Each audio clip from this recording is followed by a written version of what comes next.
Julie Pierce, the Chair of the Administration and Projects Committee. I want to call the meeting to order. Indicate for the record that all commissioners are present, with Dave Hudson sitting in for Newell Arnrich. The first item on our agenda is public comment. Is there anyone in the audience who wishes to comment on any item not listed on today's agenda which pertains to the business of this committee? Seeing no one come forward, we will close public comment and go to the next agenda item, which is the approval of the minutes. Second. Okay, are there any changes or corrections? If not, we have a motion by Hudson, a second by Butt. All in favor, please say aye. Aye. Opposed? That carries unanimously. The next item is the consent calendar. Anyone wish to pull any items or have any questions about those? If not, do we have a motion? Second. I have a motion by Taylor, a second by Hudson. All in favor, please say aye. Aye. Opposed? That carries unanimously. Now, on to our main events, our regular agenda items. The next item on the agenda is our legislative update. Lindsay, you want to kick this off? Yeah, good morning, commissioners. Happy New Year. There's a lot to cover in legislation this morning, but we will try to move through it because I know we have a lot of stuff to cover this morning in general. So this first item, 6.0, is a legislative update. Really briefly, on the federal side, we have our eyes on the FAST Act reauthorization. We've started to hear some rumblings that that is going to kick off with potentially a draft plan to be introduced kind of late spring, early summer. So that's something that we're starting to become pretty engaged with. I know that we've scheduled our advocacy trip to DC a little earlier than usual this year, just to try to be sure that we can share some of our thoughts on that as it's being developed. But we do have our state advocate, Mark Watts, here this morning, and I'm going to let him run through everything that's happening at the state, and then there's actually a handout in your packet that we want to chat about as well. But go ahead, Mark. Good morning, and thank you for having me here. I'm going to cover a couple of things. First, typically I coordinate with staff in preparation for this presentation, and over yesterday afternoon I decided to add something, and it's with her permission I'm going to discuss briefly some quickly moving changes at the State Transportation Commission, and that's important because they're in the mid-process of adopting guidelines for a number of the competitive grant programs. So I just want you to be aware of some of these changes. You're probably aware that Susan Branson, the executive director, had departed. They're moving pretty rapidly. They've recruited some candidates. There's interviews later this week and into next week, and they intend to make it an appointment at the January meeting. So that should be interesting. I know one of the candidates, so if the candidate caliber is in line with this person, they're going to be picking some really good people. So we'll see how that goes. In addition, there's been some changes within the commission membership itself. Tamika Butler, who had been appointed in September, is no longer on the commission. She stepped down due to some other issues that were I won't say conflicting, but it was difficult for her because she's a big ATP proponent, and I think there were too many projects moving forward. That's just my surmisal. Anyway, so she's no longer on it, so that leaves the governor an appointment to replace that person. Carl Gardino, who's long been on the commission, has indicated he's going to retire and step down from the commission, is what I've been told. So that's another one. And typically in February of each year, there's at least two of the commissioners who are looking at the end of their terms. Frequently they're reappointed, but we're in a new era. We have a new governor. We're not sure what's going to happen. So just to put names to those two slots this year, Lucy Dunn from Orange County, her term would expire if she's not reappointed in February. And Christine Kehoe, who was appointed to the legislative slot, her term would expire in February 2020. She was appointed by then Speaker Atkins, who's now the pro tem. So we're not sure how that would all work out. I assume she will be reappointed, but we'll see how that turns out. So you can see there's a lot of shifting sands here, as we move into the guideline adoption process. So it makes it difficult to figure out how we're going to make sure we get the right kind of guidelines to operate under. Beyond that, just a real quick update on the Faster Bay Area program. That's SB 287 by Senator Bell. It is set for a hearing in Senate Trans on January 14th. I confirmed yesterday with both the personal staff and the committee staff that are working on the bill that they intend to provide no amendments at this point in time. And I think that underscores the notion that this month and into going into February are the right months to be working diligently to influence the shape of that legislation. And I'm happy to report that that's going on very, very diligently at this point in time with your upper management. In addition, I would just point out that the bill that is in motion, Senator Bell's 287, is a 2-year bill, so it has to clear the Senate by the end of this month in order to be retained as a viable vehicle.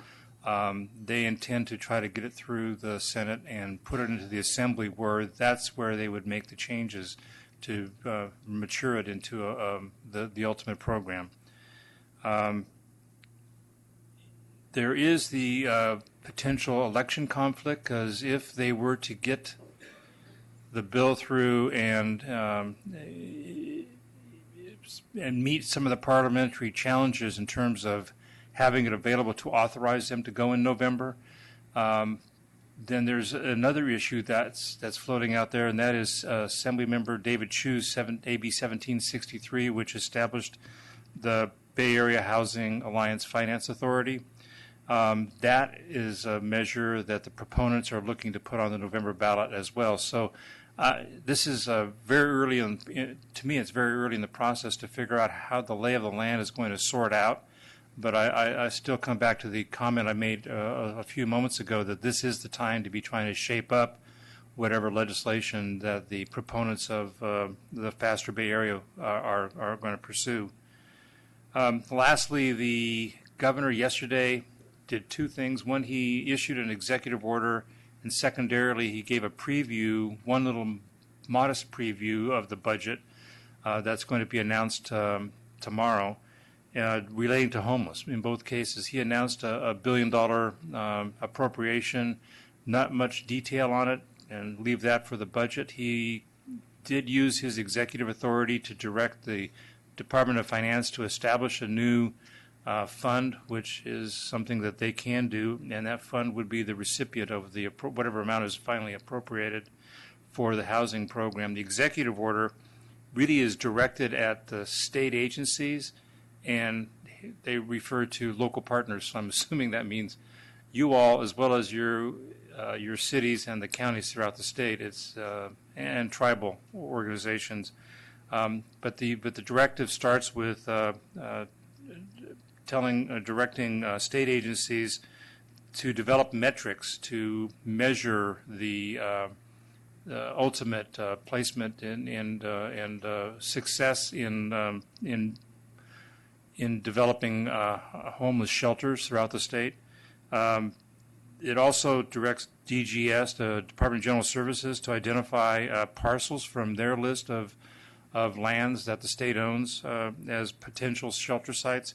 And it specifically directs Caltrans to go through their excess lands property, well, not just excess lands, but their entire property list to look for places to provide shelters. So that's what we know about it right now. As tomorrow's budget unfolds and we get to see the size and the amount and the type of money that they're going to put into play, which I believe would be withdrawn from the reserve rather than a direct general fund appropriation, we'll have a better handle on how the homeless situation is going to affect transportation programs. Lastly, on this point, he does talk to transit agencies throughout the state to be part of this overall homelessness effort. I'm not sure how that's going to work unless you can park buses and let people shelter in them. I'm being facetious, sorry. So we're trying to figure out what that all means, and I think in the coming days we'll see how that emerges. So with that, I'd bring my presentation to a close. Lindsay, you want to follow up? I just wanted to tag on a little bit to Mark's faster comments and speak to your handout, but happy to answer any questions first. Sorry. I'm happy to answer any questions about Mark's presentation, but I did want to make sure that we also discuss the handout in your packet before. Yes, and thank you for the handout. There is quite an extensive list of CCTA potential projects on there, I see. So that is helpful. I would also comment that ABAG and MTC are going to be talking about the results of 1487 and how we might go forward and whether that's November and how that all looks as far as the housing side of things. So how that interplays with the FASTER effort is going to be very interesting to watch. I have a feeling that'll be a lively discussion come Friday. So, Dave? Yeah, I wouldn't lay off the bus as homes for the homeless. We tried to give 40 paratransit buses to the fire victims in Napa and Sonoma, and we ran into a lot of red tape, so I don't know eventually how many they got. But 40 of those buses would have gone a long way. And the problem is, if they're worth more than $5,000, you got to fix them up for more than $5,000. So, yeah, there's a chain to use them. It's just nobody has the links tied together yet. Okay, any other questions, comments? We're going to go into our legislative platform here in a minute, so,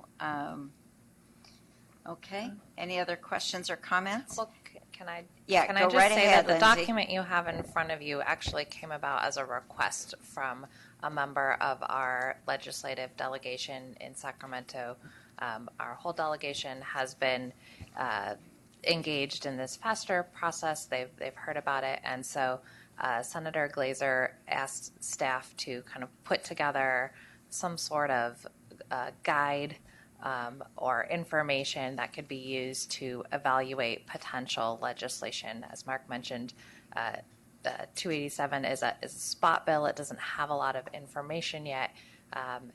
It likely will remain in that form for a while. So as concepts and thoughts get developed, we wanted to provide some thoughts of our own to our delegation to carry forward. So that is what this is before you. I think one of the pieces in here that may be of particular relevance is asking each county's Board of Supervisors to potentially approve the measure before it appears on the ballot in that county. So That's this helpful. is a lot to digest. We didn't expect you to read it It all is. this morning, but we did want to give you an opportunity to look at it, and you're welcome to share your comments and thoughts with staff, but because this has been shared with some of our delegation, we wanted to make sure that you were also in the loop. And so this 5-page list of potential investments for Contra Costa has been shared with the senator as well, and I assume our assemblyman, or no? A draft? Okay.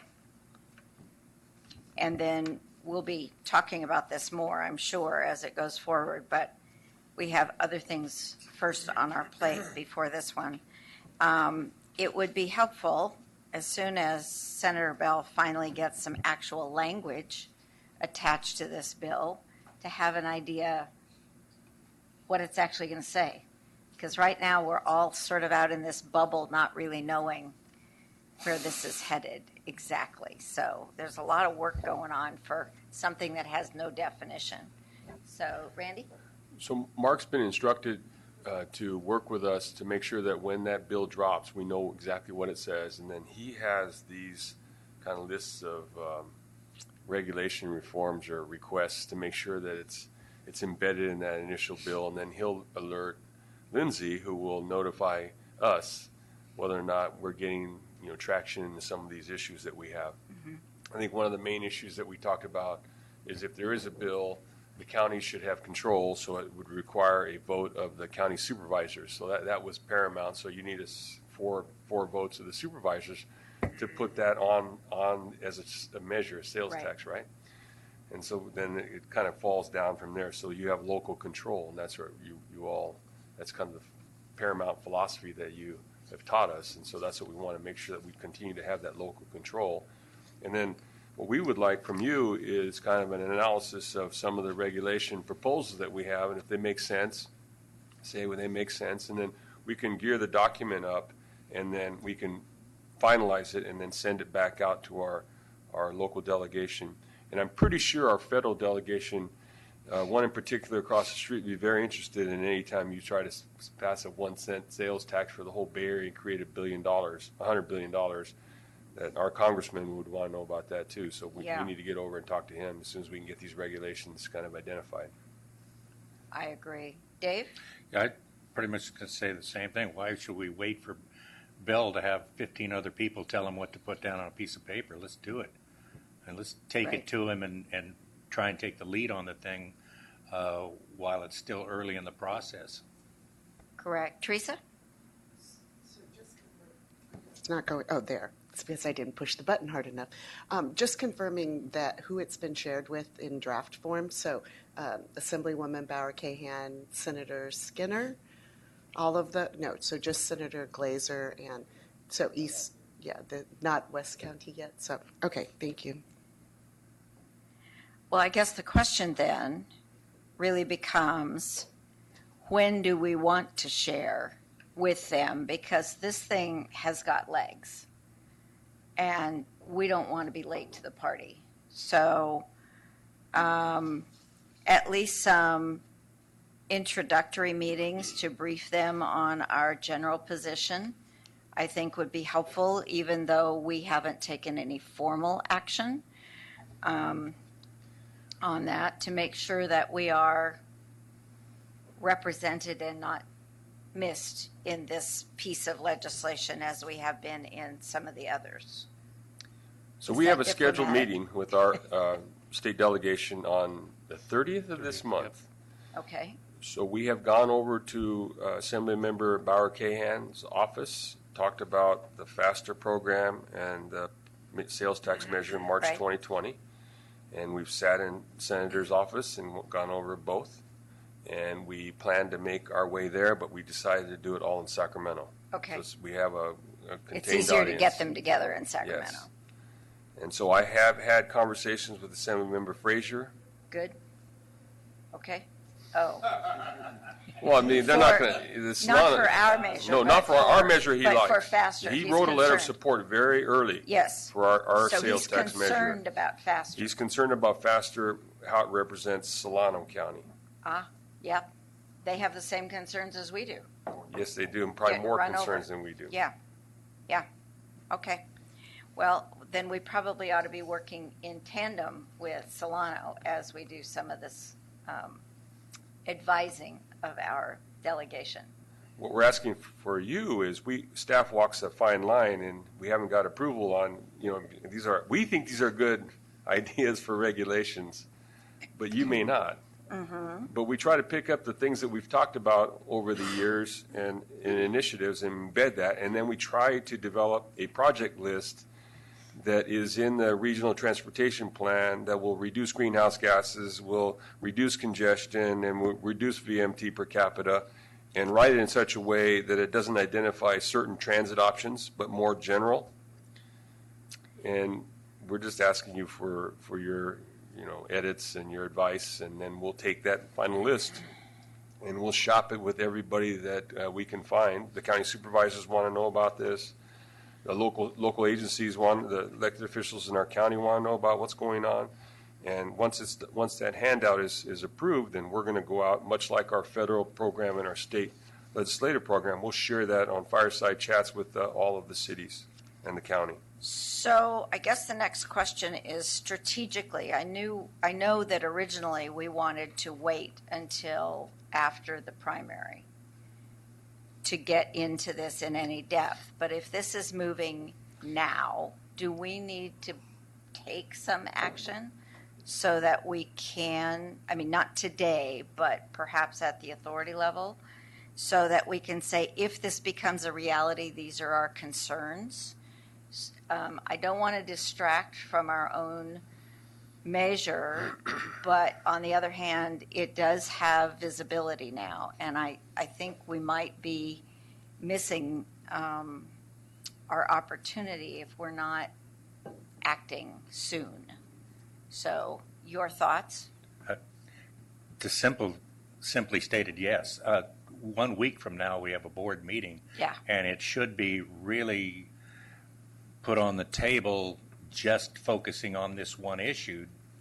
Do we get into this now, or do we wait till after the primary and try and explain what are the pros and cons? I think we get into it now.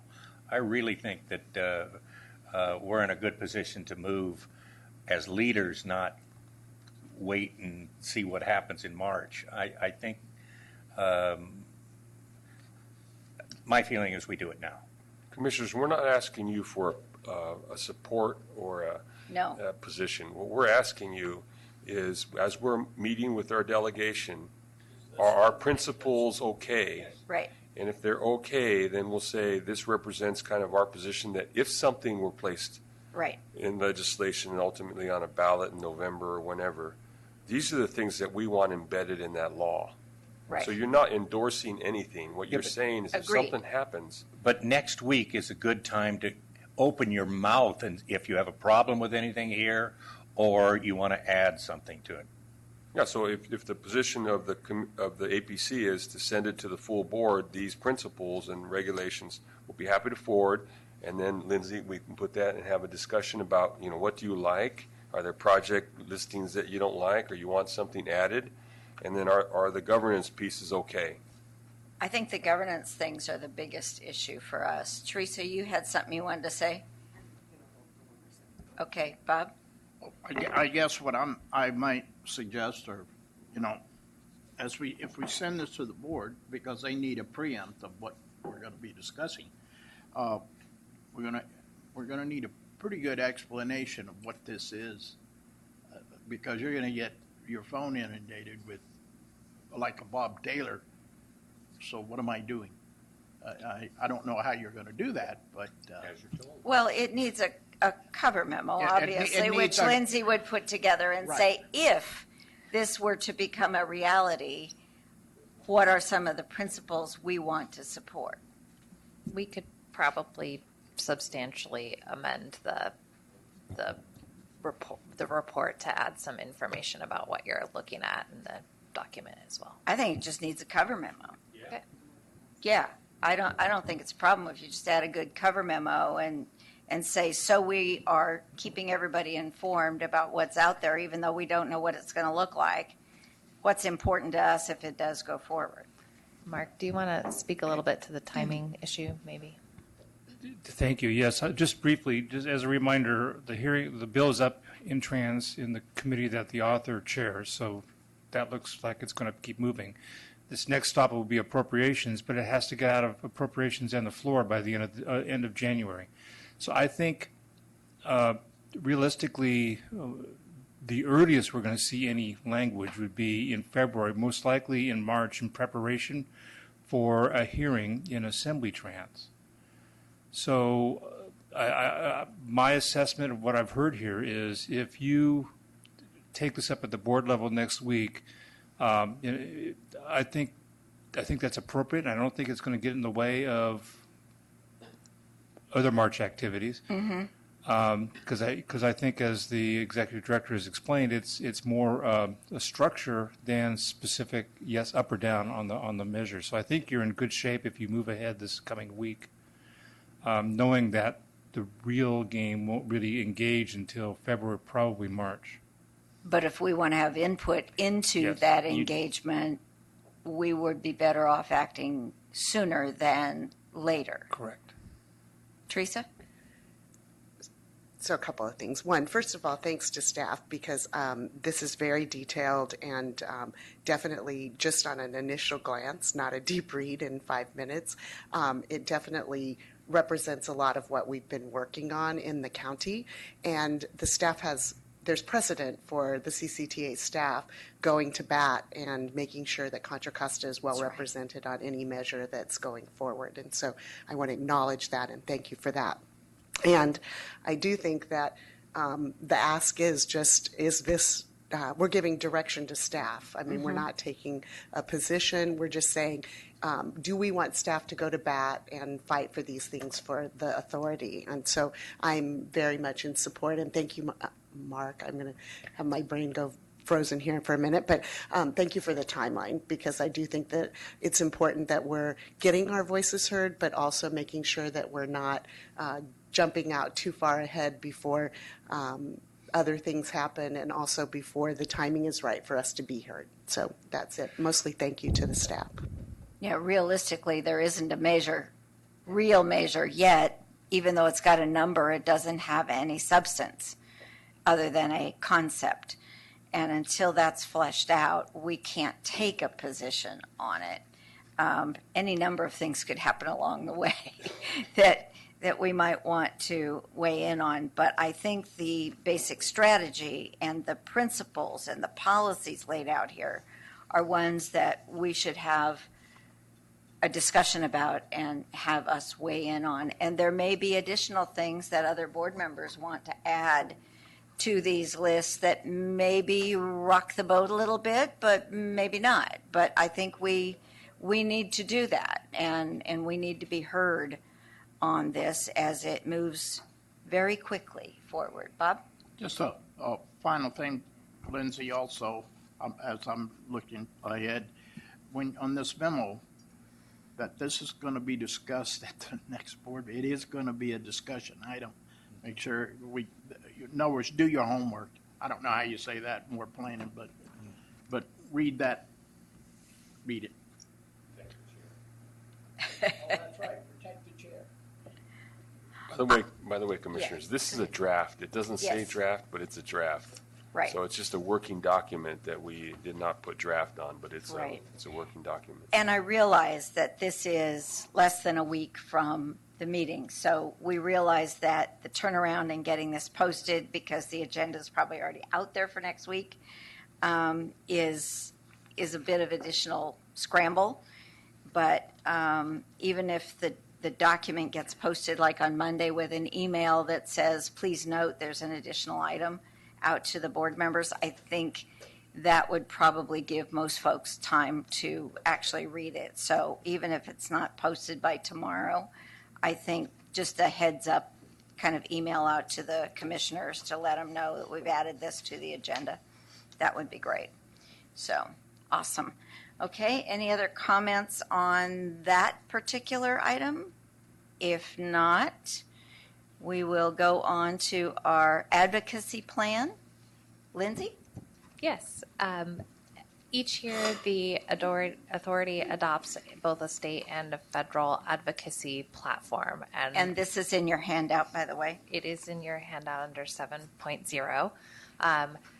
These are really intended to serve as guiding principles for staff and for our advocates, Mark Watson, our federal advocates, to evaluate legislation that's being introduced and determine whether that is a piece of legislation that we should then bring back before this body to potentially take a position on. So this does not actually bind you to any sort of position on any of the types of issues mentioned here or types of legislation. We will, as always, be bringing pieces of legislation that we want a specific action or position on back to you and the board for your position on that. This is really just kind of the lens that we plan to use to look at and evaluate different pieces of legislation that get approved. You'll see at the top of both platforms, really our focus is on funding, as it always has been, to try to take advantage of funding, to try to utilize regulation reform to streamline our actions, deliver projects faster, and be sure that we're spending funds efficiently on behalf of the citizens of Contra Costa County. So I know that we spent quite a bit of time on the last discussion. I'm happy to talk through these, or I'm happy to just answer questions. Mark is available as well that you might have about either of the platforms. If you think we're missing something big, But again, as I mentioned, we will be bringing individual pieces of legislation back before you for actual positions. This is really just our guiding principles for staff and advocates for the year. And most of this at quick skim looks to be very substantially like what we have been operating under for quite some time. I don't think there's anything really new here. There are just some nuances. There are no kind of significant new items from last year's platform. What we've actually tried to do is just condense it down and make it a little less wordy than it has been Right. in previous years and a little shorter, just because we do, again, bring everything back to you for approval. Okay. This looks good to me. What about others? Any other comments, additions? Is there something else that we should be covering that is not on here? Dave? Usually I start pitching the air district stuff in here, but I just as soon leave it out now. I mean, that AB 617 just seems to be the poster child for money at the state, and I don't even want to get involved with it. That's a good point. I had forgotten to mention this. So last night at the planning committee meeting, one of the proposals that Commissioner Mitchoff brought up was, as we electrify Contra Costa, is there any pieces of legislation that we may need to streamline the process of the installation of technologies to charge vehicles? And I don't know what we need, but if there's a vehicle and there's something that helps streamline the process of installation, we would like to add that to our state platform. And I don't know what that is because I'm not a deployer yet of EV charging facilities. We more than likely will be in that very soon, but that's one thing that we should add. I forgot to mention that. I think that's a real good addition, just so that we are keeping an eye on that. That makes a whole lot of sense. Yeah, exactly. And as hydrogen comes forward, you're going to need fueling stations for those too, instead of just San Ramon and a few other, scattered places. So, okay. Julie? Yes, go ahead. Mark, also for you, as you're driving back to Sacramento on that beautiful day, and you think of something that, as you're chatting and your whereabouts, if you spot something, we could use your input too, Okay. because you hear a lot of chatter, and it would be good. We don't want to be remiss at the end. Oh, if we'd only known, or we should have done that too, because I think this is open suggestion for pretty much everybody. Because I want to be the forefront. I want Contra Costa County to say Contra Costa County. We're not Solana County. We're not Alameda County. We're Contra Costa County. So I follow you, and I'll just say this: Contra Costa has always felt like a second home to me because of the different roles I've played here, and I've got a good handle on what you are pushing for here. Yeah, this is a living document, so as things arise, we can always add more into it, or if things become irrelevant, we'll drop them. But Tom, I have a comment that it might pertain to both the FASTER issue and legislative advocacy. There's starting to be more and more chatter about replacing the Richmond-Sanderfeld Bridge. And it's a lot of money, and I don't know. I don't know how real it is, but it's starting to come from the assembly person in Marin County and some other places, and this might be something that that we want to keep on our tentative lists. well, certainly on the regional level, it's come to the fore with emergency repairs having to be made because of falling concrete and things like that. And so they've, regionally we spent a lot of money on emergency fixes. which just highlighted the fact that that bridge is the next one in line that must be replaced. It's not going to last forever. And Band-Aids and baling wire are only going to last so long. So, yes, it's a huge project, and it's going to be a very political project. There's no question. So we need to be keeping an eye on that and don't let that get out in front of us either. So, terrific. Any other comments on the legislative platform? All right. Thank you. For, I do think we're hoping for an action yeah, on that one. oh, you want us to adopt that? Yes. So Julie, Motion? Yes. So do we want? No. Okay. I think was gonna Teresa say, was going to do that. Well, I was actually going to ask a process question because we discussed a couple of things to potentially add to the legislative advocacy platform, at least one, in terms Right. of following legislation or advocating for legislation to streamline the electrification or charging stations. And we'll let others do the how in terms of hydrogen. But do we want to Right. approve Yes, the we motion will amend it with with that that. added? And then I don't know if Mayor Butts or Commissioner Butts' discussion about the bridge rose to a level of the advocacy platform, but do we want to add that as well? I think we do. Because these are the things we're keeping an eye on.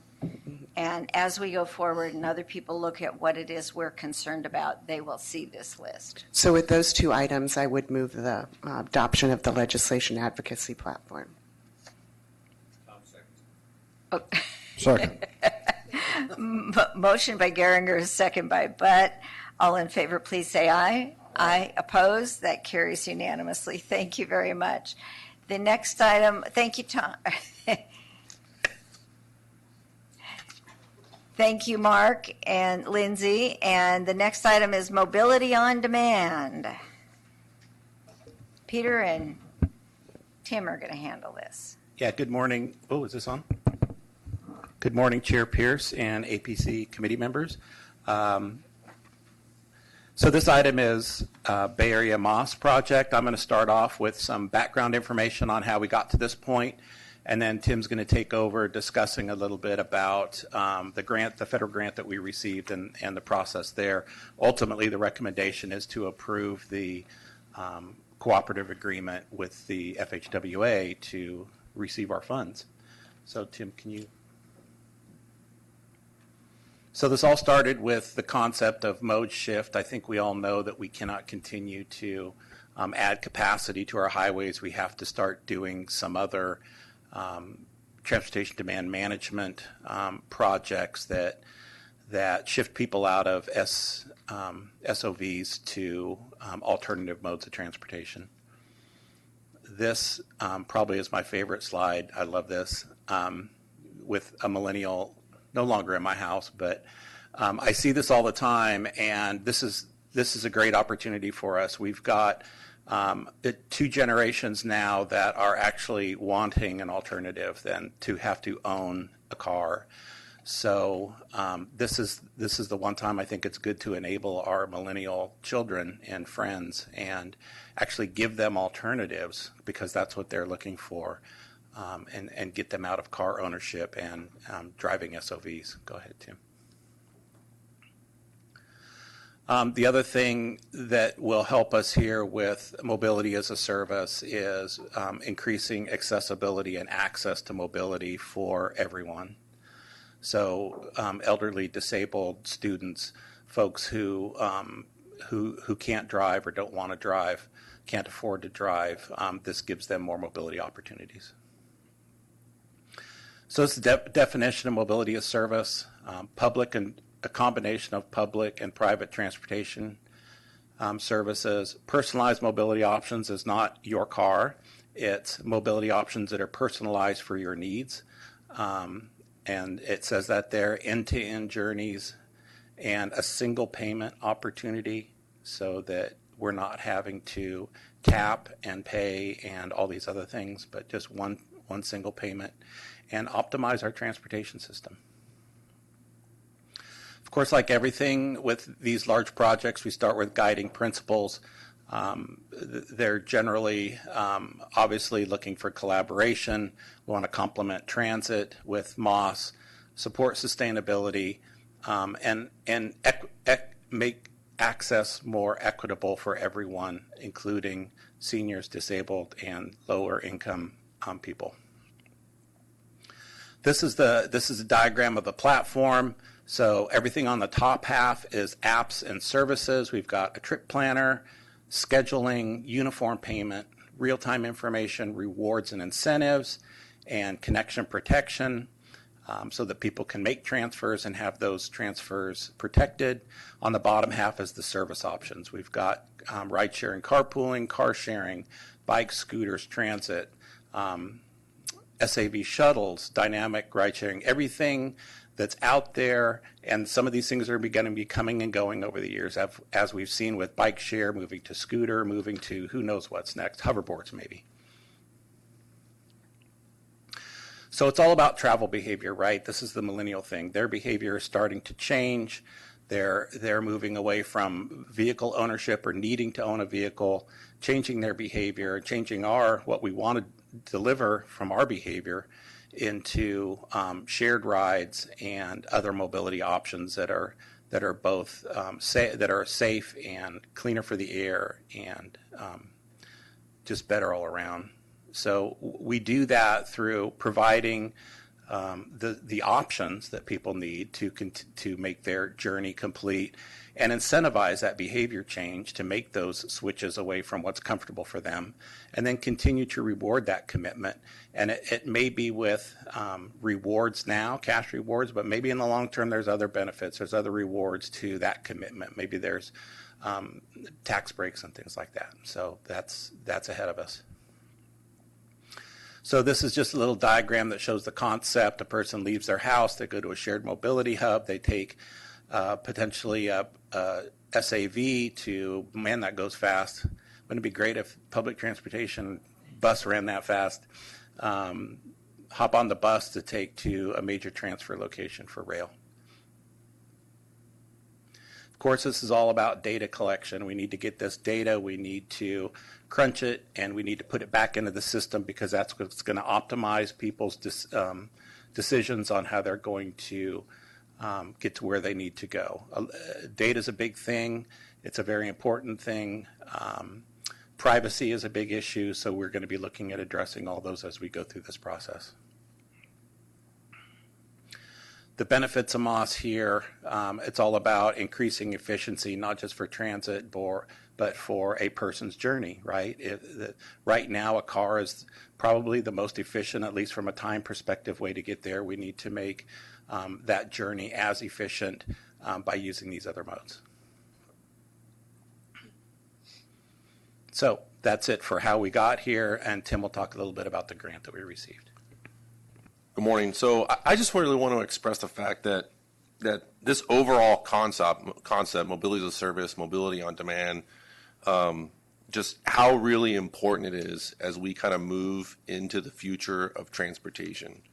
I want to basically highlight that, this is, as you all know, I don't have a car during the week, and I use probably 20 apps to get around. And so that's going to become, based on the demographic and the growing aging population in the future, this is really going to be a game changer in transportation. And so what we have to do as an agency is prepare for that and plan ahead to really start adopting some of these new ideas and concepts. And so there's, this app is really going to take the guesswork out of transit, out of the transportation system. A lot of people don't take transit because no one understands it. They don't know how to use it. And so the whole intent of this is to really make it more accessible, enhance the services, and we've actually really designed the Transportation Expenditure Plan, the 2020 TEP, around these concepts, and that we put in funding to hope to plan for the future. And this is really going to change the way that we do business in the future. And we're going to be more focused on really system management rather than trying to, add capacity to freeways and so forth. And so we're really getting into, as one of the slides highlighted, is really mobility management. And so we saw that coming. And so CCTA staff and the authority board, we submitted on the ATC MTD grant back in June of 2018 and that stands for Advanced Transportation Congestion Management Technologies Deployment. It's a very long acronym. And so FHWA evaluated 51 proposals totaling about $265 million, and they selected 10 proposals out of that. And I'm proud to say that CCTA was able to get the largest allocation from a public agency during that cycle out of $8 million. The next highest was like just $8,023,000 that went to the University, I think, of Alabama, I think. And so I think that's really impressive to say that in the entire United States, we actually were awarded this $8 million grant, the Pea Shooter organization, and been recognized by the US DOT. And so a little bit about the grant. The grant features requires a 50% match. And so that's really important because we need partners in order to achieve that match. And I'm going to highlight the partners as part of this grant in the next slide. The total project value is just over $17 million. And what we proposed is this project is really associated with Innovate 680. We're focusing on travelers in the 680 corridor. And so that's really the first phase as part of this. It's a 3-year demonstration project. And so we'll probably spend the first 2 years developing the applications, the mobility assets, the services, and then probably have a 1-year actual demonstration of mobility as a service in Contra Costa County. And then using that phase 1, develop a guide on how to expand this platform out to the other areas of Contra Costa County and ultimately into the Bay Area. So that's relatively the scope of the overall grant. The other two key components of this is that we actually chose a direct award grant to CCTA. So that really takes Caltrans and headquarters local assistance out of the picture. So that provides us efficiencies and streamlines to work directly with FHWA and US DOT and really kind of take, I'll say, the middle person out of the overall process to help streamline this process. And I think that was a really good decision because we actually got the notice of award in April 1st of last year, and we're now bringing the direct award agreement to you and the board this month, and that's like record time. Most of the people that have done this takes about 2 years to get their obligation agreement in place.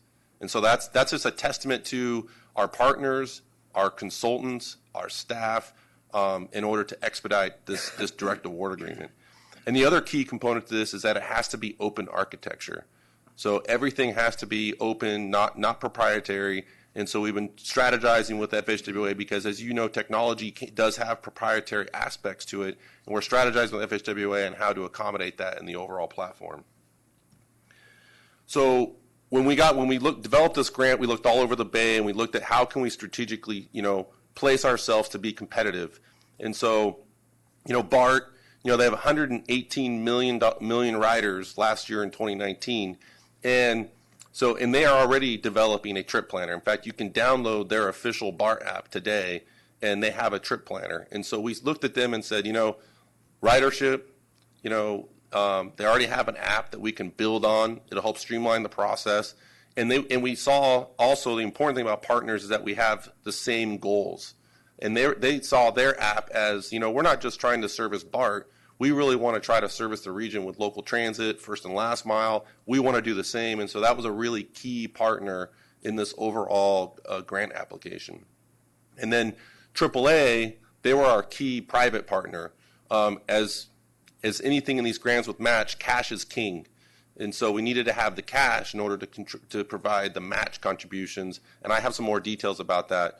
And they're also really interested in expanding their gig platform, which is their car share platform, which is very, very prevalent in Oakland, but it hasn't really gone out into Contra Costa County yet.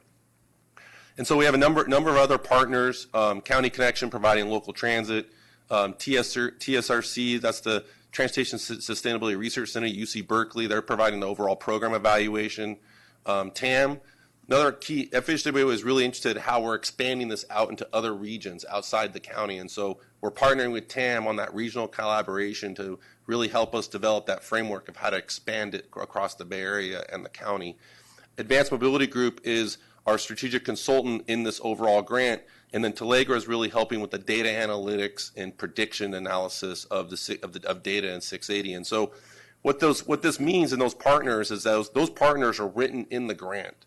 And so what happens is that when FHWA awards us the grant, they also authorize us sub-award recipients. So all of those partners are sub-award recipients in the grant and have been approved to receive funding as part of the grant.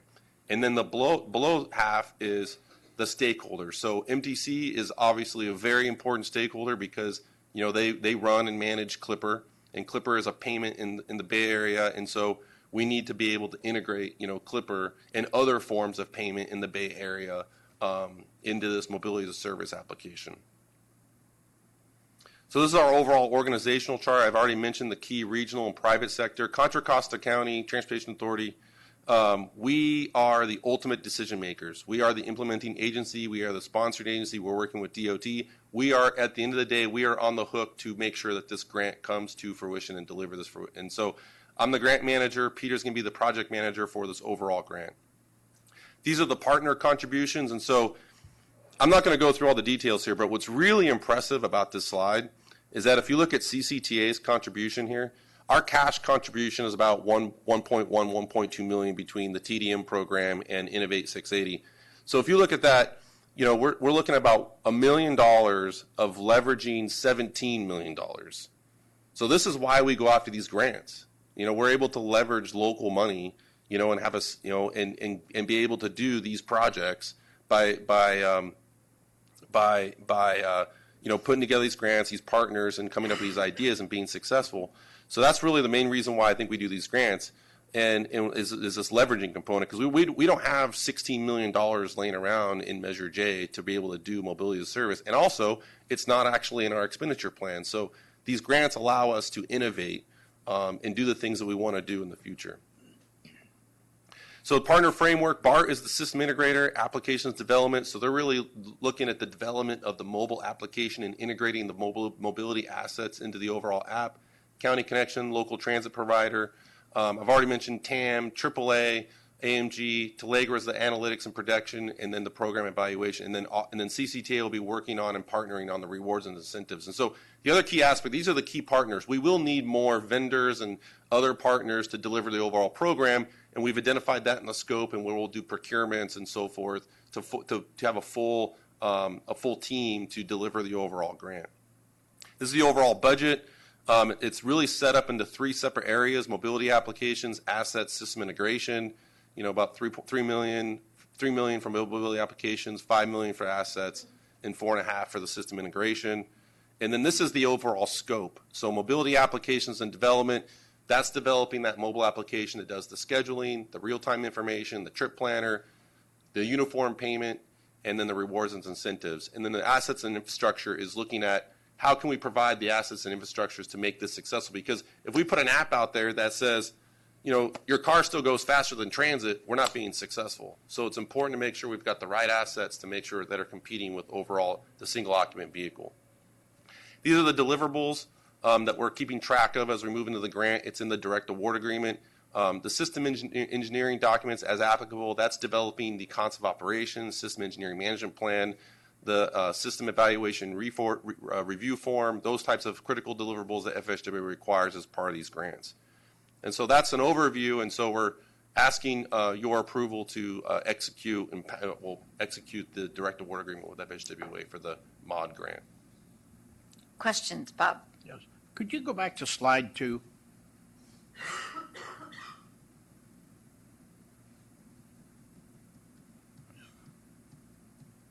Well, maybe. I might have missed it. Maybe it wasn't slide 2. But, Which okay, one? Okay.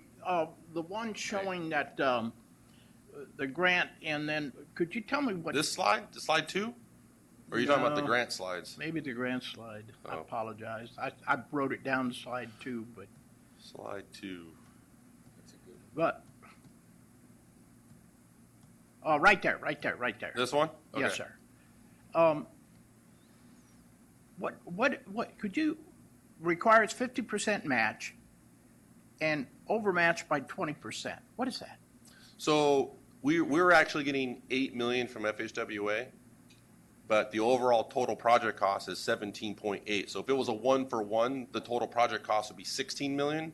So by adding that additional 1.8 million, we're actually overmatching by 20%. So we came up with extra resources to accomplish the goal. And that provides a more competitive grant because basically FHWA is getting more value for their contribution to your project. Okay, and then when you say 50% match, does that eliminate a whole bunch of people? No, I mean we have to No. go through the federal No, procurement I know process we go and stuff through like it, but that. does that eliminate People that apply. people that apply? Oh yeah, it does because if you don't, this actually gets back to what we were talking about with the TEP. We have to have money in order to match to go after these competitive Exactly, programs. that's why I'm And so, wondering. so that's why in this particular case, why the partners were so important because CCTA, we only had $1 million of match. And so in order to come up with the other $7 million of match, we have to have strategic partners to make up the difference.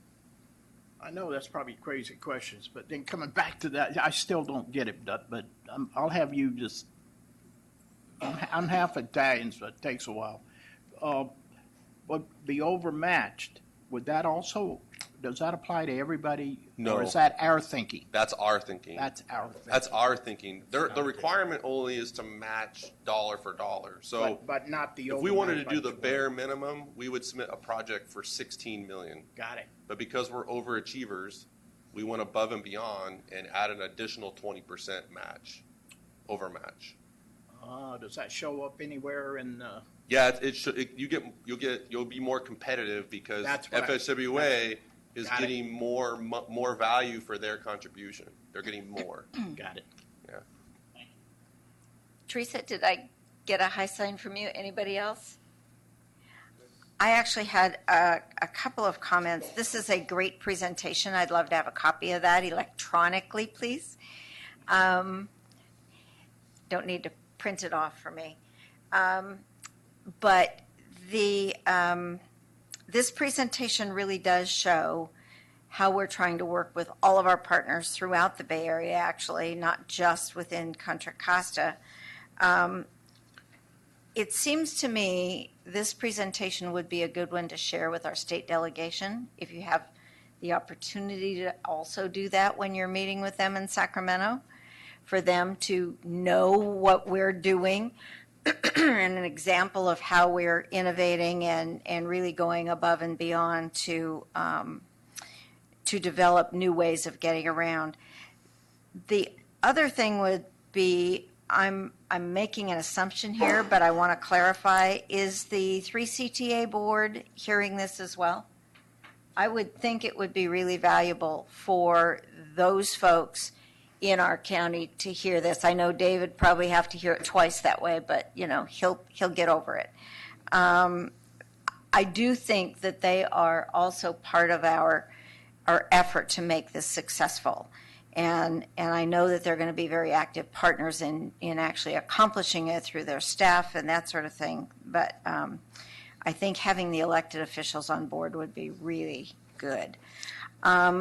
And at some point down the road, as we get a little further into it, think about coming to the Conference of Mayors to talk about what this is that we're actually doing.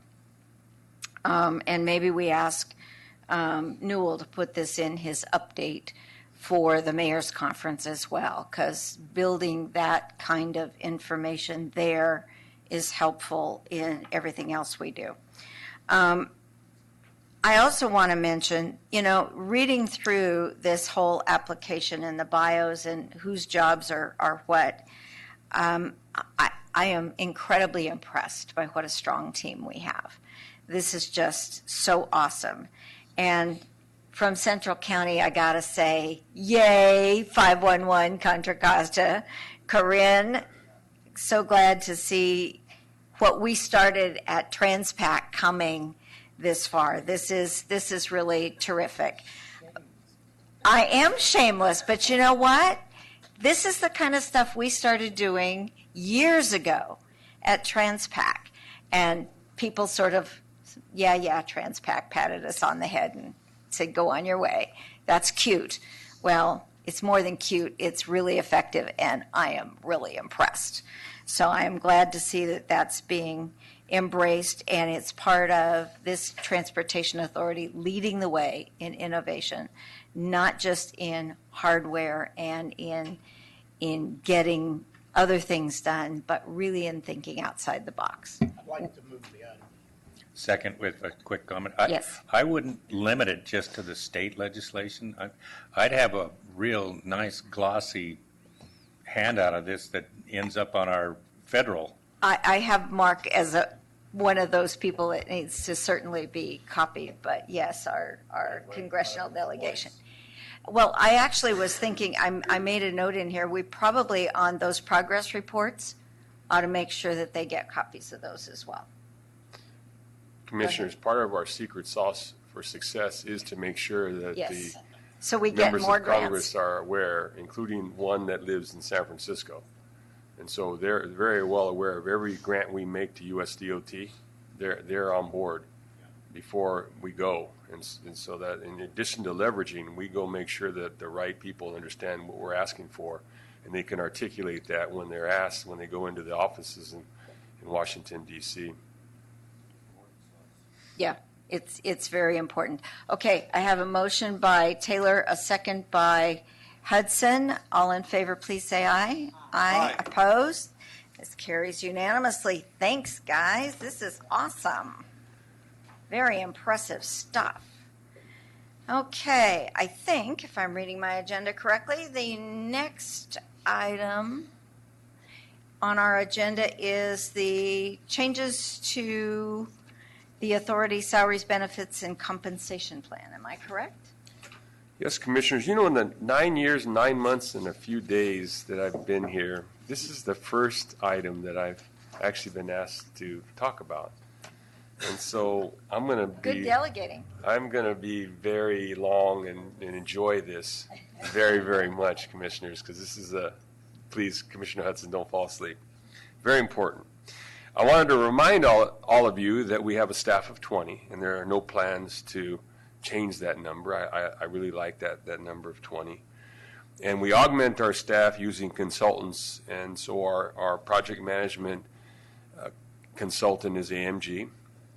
And so when we have extra work, like it seems like ever since I got here in 2010, August was always a month that you could take the whole month off and there was nothing to do. And that kind of was the way it was in 2010. 2011 got a little busier, 2012, 13. Today, we're busy all year round, including through the holidays. And this holiday, we spent a lot of time working on issues that we probably shouldn't have to work on, but we had to work on those issues. And the team here does a very, very good job of absorbing all of this kind of work, extra work. And so we've had retirements. And I wanted to announce that James Hinkamp has announced that he's leaving. He's going to Amsterdam to follow his fiancée. But typically, we don't get a lot of staff turnover except for retirements. And so we had a retirement where Deputy Executive Director for Admin, Randy Carlton, retired. And as we recruited, when Brian Kelleher took over, Brian's a very, very, very good person on the finance analytics side for financing, making sure all of the bonding is correct. But he really doesn't like the HR things. Would that be a fair statement and things like that? So what we did is we try to balance the workload based on the quality of the positions. And so in this case, what we did is we took the position back down to Chief Financial Officer. Brian is the Chief Financial Officer.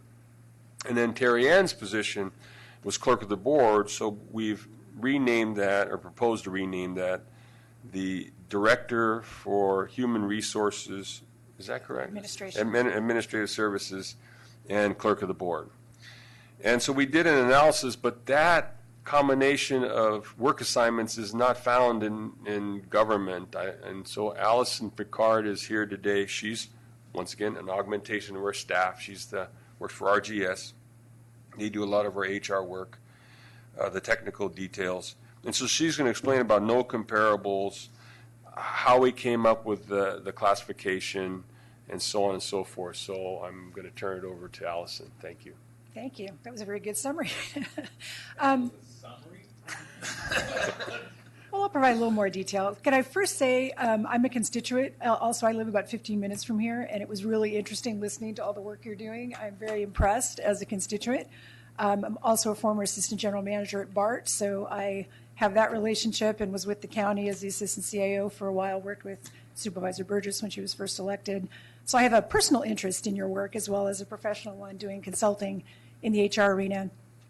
So as he explained, you've had some organizational changes, and it's not unusual at all for you to look at not only the job description, make sure it's updated for current duties, which is in your packet, and then also to look at compensation to make sure that that reflects the added responsibilities as well. So as he explained, there have been significant duties added to what would be normally outside of the range of a clerk to the board. So we attempted to look at comparables because transportation agencies are small and can be very differently constructed in terms of the organizational components. Very difficult to find comps. We did look at other public agencies, counties, large cities, again, looking for some things to layer foundation of logic on. And again, because of the organizational differences, the closest we could come to are things like administrative services directors or officers, which many of your agencies would have.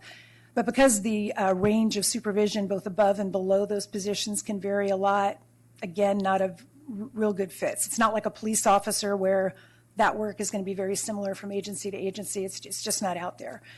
So that's not unusual. And when that occurs, we then look to what we call internal equity, and we try to make sense of what's the structure of the positions that are currently allocated. And that's what we did here. And so what we're recommending is that you align this position 10% below the director of programs and make that compensation adjustment also effective July 1st of 2019 to reflect the fact that the duties have been absorbed actually for a considerably longer period than that. And again, that is not unusual when you've had an organizational change of this magnitude. And so what's attached to your packet is a resolution that would implement those changes along with the job description. And I'd be happy to answer any questions. Questions? I have no questions, but I will move it because we've got with a comment, we have to keep up with the times. Am I correct? Absolutely. In other words, probably before you got here, we were a little archaic.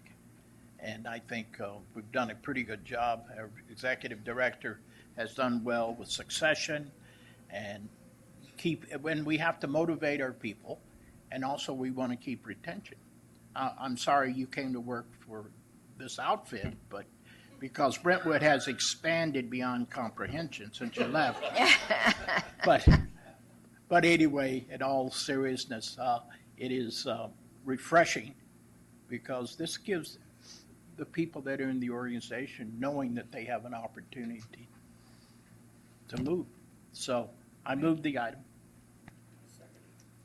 I have a motion by Taylor, a second by Hudson. I would just add a comment. I think this is a perfect example of adjusting our agency to the talents within and to making it as efficient as possible and to retaining the folks who do such a great job for us by tailoring the job to their skill set. And Terrian has been an incredible asset to this entire agency, and she certainly is far more than a clerk to the board. So we appreciate your work and congrats on the promotion. All right, with that, all in favor? Aye. Aye. Opposed? That carries unanimously. Thank you very much. Thank you. I like having Randy give a staff report. I think it keeps him sharp. Thank you. All right. Very good. Any commissioner or staff comments? Anything to report out? Tom? I'm going to WIDA board meeting this afternoon. They're going to consider doing summertime weekend ferry service again, and it was very successful. They just ran it for 3 months. They had 15,000 boardings. It's awesome. And I think, No, No. no, no cars. just people. I think it might even get more popular because of all the people using bicycles on the Richmond Sanderfeld Bridge now. You know, when that bicycle path opened up, in the first 2 weeks there were 10,000 riders across the bridge, and so the city's done a lot with help with funding from BATA and MTC to put in bicycle infrastructure to connect the ferry terminal and the bridge and BART, and you see a lot more people in Richmond riding bicycles. They're everywhere all the time, and I think this is going to be very successful. The other question is there any possibility of getting ferry service from Richmond to Larkspur, where it would I then wish. connect to Smart? Well, they say it's something that could happen if RM3 cuts loose, but without that, nobody's talking about it right now. It seems like that's a logical augmentation to the Richmond Sanderfeld Bridge. Yeah, it could be very popular because then it would connect up with the Smart train. And allow for tourism and Yeah. all that kind of thing. A lot of opportunities. Yeah, lots of opportunities. Bob? Yeah, question for Tom. Have anything in your city, because you have the capability, electric scooters doing this also? Yeah, we're in the process of getting under contract with scooters and electric bicycle vendors and all that right now. We've been lagging behind other cities, but we're well. Well, you had to get a bike lane first, so. Okay. All right. Any other commissioner comments? If not, executive staff? Commissioner Budd, I'm going to introduce you to a vendor that I met in Montreal. They have a hard time breaking into Canada. That's why the vendors that are Canadian-based come to the United States. And they have an electric bike docking system that I think would be very useful for you, so I'll introduce you to him. Yesterday, Lindsay and I went to meet Secretary Kim and Deputy Secretary Pepper and Stephanie Doherty in Sacramento. I had hives, and I had a heck of a time being there, but I went. But we asked for a couple of things. One, welcome to California, or welcome back to Secretary Kim. And Lori, she's from back east, so welcome to California. We asked for $400 million for Interstate 680 as a pilot project, or Innovate 680, and we said it can be actually ported or duplicated all the way down to 280. But it's a great pilot project. We have the seven-pronged approach. San Diego has the 5 big moves. And we're talking about the same thing. So our suggestion was, take some ITIP money or some other monies that are available and fund these pilot projects so you can prove once and for all that you can deal with congestion in other ways besides widening the freeway to 26 lanes. And so then we need bus on shoulder. We talked about that. We asked for $25 million for Gomentum Station no match, because this match process I said, we're going to have to hire 2 more people just to deal with the paperwork on the match. And that's not what the intent is. The intent is to further these pilot projects to have proof of concept so you can deploy them in other areas to help reduce congestion, reduce greenhouse gases, and reduce vehicle miles traveled per capita. And then we talked about the Iron Horse Trail. It's a valuable piece of right-of-way. The region, our county's looking at that as a commute shed, part of the commute shed. We promised a tour of Gomentum Station. We also talked about ferry service. And so we have an unsolicited proposal on the table to run a 6-month pilot between Antioch and Martinez. And that would be one of the longest greenhouse gas reducing throws, because in theory you can go from Antioch all the way across the United States on Amtrak and or San Jose without leaving transit. And so, we were asked to apply again for another grant, but I don't think the grant allows for service. I think it's for capital, not for operations. And then we invited the secretary to attend, and more than likely providing one of the keynote speeches at the Redefining Mobility Summit. And then lastly, I was in Las Vegas. I did this as a favor to the Regional Transportation Commission of Southern Nevada. They are very innovative. They're a lot like our county. And they just announced a partnership between Masabi and Transit. It's an app where you can actually buy a ticket on your phone, and you can go from point A to point B. Why aren't we doing that in our region? If it can be done in Southern Nevada, and so I was... I'm going to leave you with that. Thank you for allowing me to speak today. I appreciate that. Thank you, Randy. Any other staff comments? If not, and there is no other business, we are adjourned to our next meeting on Thursday, February 6th at 8:30 a.m. Thank you.